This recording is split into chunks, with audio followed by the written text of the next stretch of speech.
驢，呢就係驢，得唔得？你覺得驢叻唔叻啊？驢都好叻嘅喎，點解咧？驢第一樣嘢可以孭好重，咁有陣時咧，你譬如去啲山區咧，譬如你去旅行又好，或者你以前嗰啲好落後嘅地方，去啲山區，通常咪用一啲驢啊，聖經都有記載啊，會孭住好多好多好多嘅嘢咁樣。啊，聖經問答比賽，我呢度而家諗，你知唔知咧？當以色列人咧喺迦南地飢餓饑荒，跟住去埃及糴糧嘅時候咧，約瑟咧都送咗俾佢嘅兄弟10匹驢啊，去裝啲嘢翻嚟。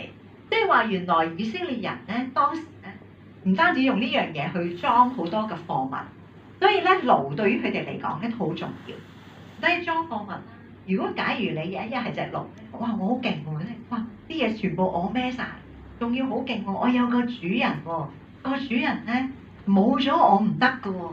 你諗下個主人要孭住咁多，點行啊？行都行唔到啦，仲唔係要靠晒我呢個主人都要睇我頭啊咁樣。哇！呢隻驢唔單止孭嘢，孭咗咁多嘅貨物，咁大能力，仲有個主人都要聽佢嘅話，都要奉承下佢，因為要孭嘢喎，係咪？呢隻驢仲勁，你知唔知勁啲乜嘢？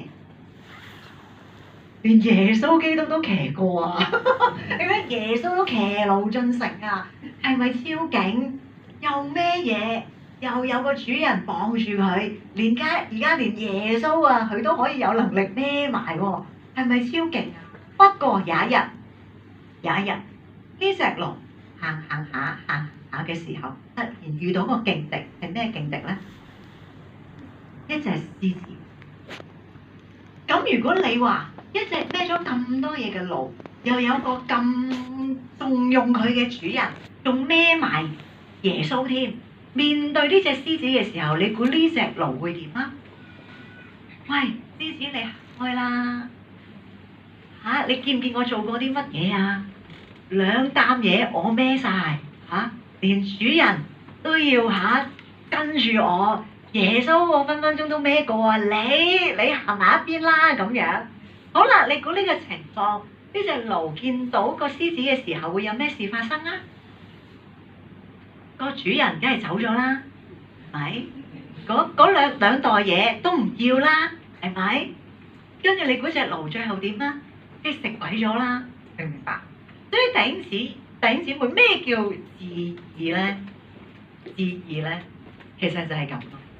所以第二樣嘢，聖經咧話俾我哋聽，當一個人你要面對咁大又咁難嘅事嘅時候，你第一樣嘢你知道，其實你係一個旁觀。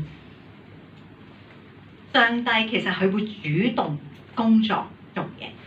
第二樣嘢你要有自知，你要自知。因為聖經都話，當以色列人面對亞納族人嘅時候，佢自己都覺得自己係蚱蜢一樣。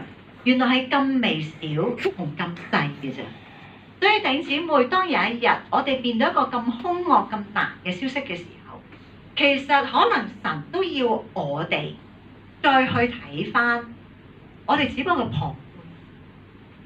其實我哋根本冇能力，真正真係冇能力去面對嗰樣嘢。我哋頭先話3、2、1，3係3個描述。2個咩啊？2個因為，唔係因為你，咁係因為咩啊？因為佢哋嘅愛。好，跟住最後係咩啊？1個應許，呢個應許咧好特別。